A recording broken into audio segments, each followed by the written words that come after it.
Dois tipos de justiça. Capítulo 1. Por que estamos falhando? A Igreja tem sido muito incisiva em ensinar ao homem quanto à sua necessidade de justiça, sua fraqueza e sua incapacidade em agradar a Deus. Ela tem sido muito incisiva ao denunciar os pecados dos cristãos. Tem pregado contra a incredulidade, a conformação com o mundo e a falta de fé. Mas infelizmente tem estado em falta na missão de apresentar a verdade do que somos em Cristo ou de como a justiça e a fé estão disponíveis. A maioria dos hinos que cantamos fala da redenção após a morte. Eles falam do descanso que teremos quando chegarmos ao céu, da vitória que teremos quando chegarmos ao céu. Seremos vencedores quando chegarmos ao céu. Teremos paz com Deus quando chegarmos ao céu. Não haverá mais falhas quando chegarmos ao céu. A mensagem é que não receberemos nada neste lado da vida, senão miséria, desapontamento e fraqueza. Ora, mas o que a Bíblia quer dizer com também nele estáis aperfeiçoados? Ele é o cabeça de todo principado e potestade. Colossenses capítulo 2, versículo 10. Quando estaremos completos? Nesta vida ou na próxima? O que a palavra quer dizer em Romanos capítulo 8, versículo 37? Em todas essas coisas, porém, somos mais que vencedores por meio daquele que nos amou. Quando seremos mais que vencedores?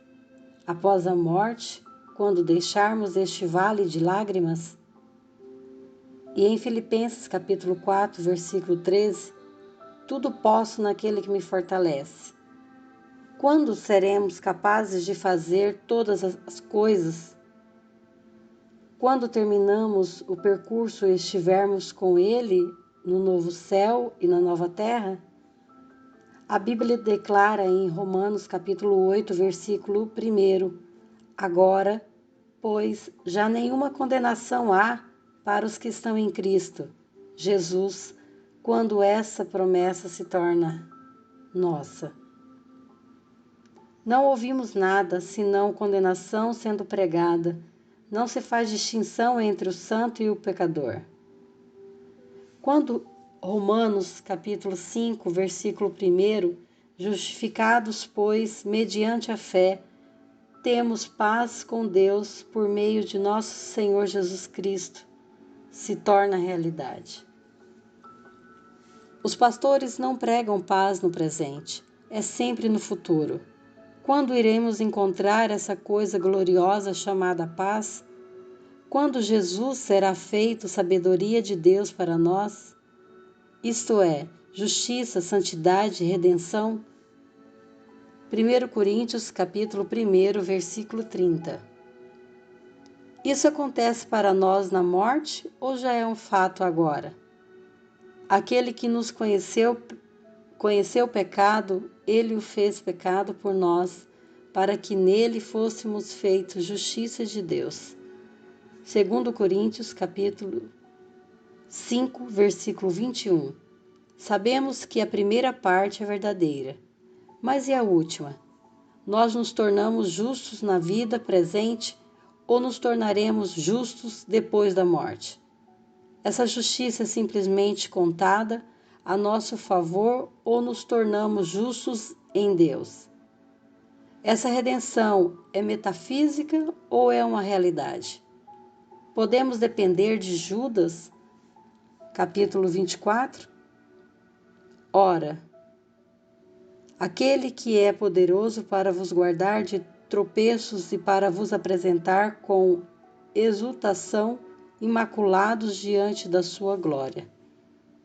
Essa glória da qual Jesus fala, perante a qual nos apresentamos com grande exultação, é após a morte ou agora?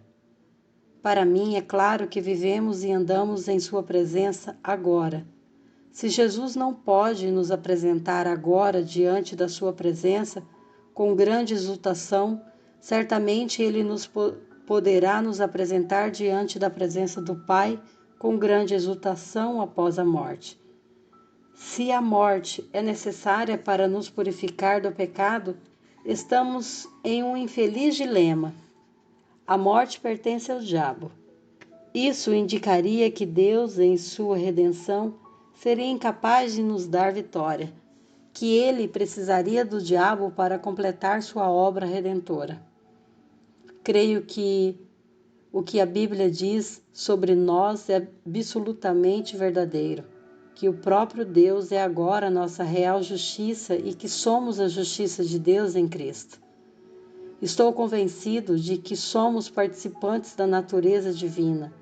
Não há nenhuma condenação para nós, que andamos na luz, assim como Ele está na luz. 1 João, capítulo 1, versículo 7. Infelizmente, o ensinamento da igreja moderna em relação à separação do mundo é vago e ilusório.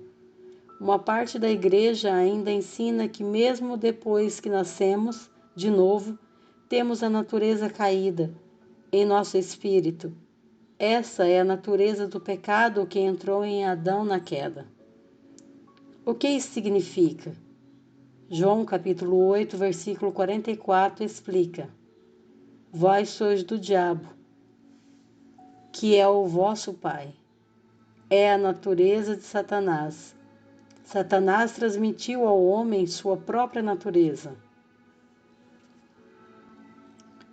O grupo que ensina isso reconhece o fato de que Deus tem providenciado um novo nascimento, mas dizem que o novo nascimento é um completo fracasso. A única coisa que Deus pode fazer é nos dar vida eterna e nos perdoar. Ele não pode tirar a velha natureza do nosso espírito.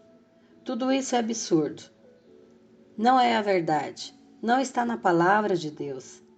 A Bíblia diz em 2 Coríntios, capítulo 5, versículo 17 e versículo 18: E assim, se alguém está em Cristo, é nova criatura. As coisas antigas já passaram, eis que se fizeram novas. Ora, tudo provém de Deus, que nos reconciliou consigo mesmo por meio de Cristo. Isso significa que um homem não pode estar em Cristo e ter a natureza do diabo em seu espírito. Ou ele está na família de Deus ou na de Satanás. Não pode haver um desenvolvimento real da fé. Nenhuma vida cristã forte e vitoriosa com essa concepção equivocada. Nisto são manifestos os filhos de Deus e os filhos do diabo. 1 João capítulo 3, versículo 10. Somos novas criações ou não somos, ou já passamos da morte para a vida ou não, quando a Bíblia diz: o pecado não terá domínio sobre vós. Romanos capítulo 6, versículo 14. Ela quer dizer exatamente o que diz. Se você vive uma vida de fraqueza e derrota, é porque não sabe quem você é em Cristo. A maior necessidade da igreja nesta hora é saber quem somos em Cristo, como o Pai nos vê e o que Ele considera que sejamos. Leia com atenção. Bendito o Deus e Pai de nosso Senhor Jesus Cristo, que nos tem abençoado com toda sorte de bênção espiritual nas regiões celestiais em Cristo. Efésios capítulo 1, versículo 3.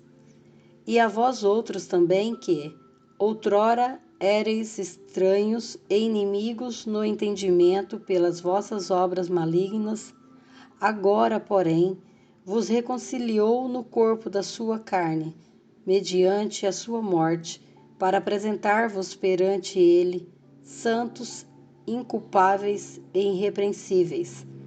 Colossenses capítulo 1, versículo 21 e 22. Isso já foi feito em Cristo. Você permanece perante Deus completo em Cristo, para a apresentar a si mesmo, igreja gloriosa, sem mácula, sem ruga, nem coisa semelhante, porém santa e sem defeito. Efésios capítulo 5, versículo 27. Na mente da maioria das pessoas, essa transformação só ocorre após a morte. Mas isso não é verdade. Somos apresentados sem mancha ou ruga agora. Você acha que algum cristão cheio de pecado, como esse termo é usado, poderia estar em Cristo e ficar de pé perante Ele sem mancha ou sem ruga? Se Cristo não pode tirar a natureza de pecado de nós quando nascemos de novo, se os méritos do sangue não alcançam e eliminam isso, então quando poderemos nos tornar retos? Não é quando morremos, pois Satanás é o autor da morte. Declaro perante os anjos do céu, perante os demônios e todo o exército do inferno, que a obra redentora de Deus não necessita da ajuda de Satanás para nos fazer completos na presença de Deus.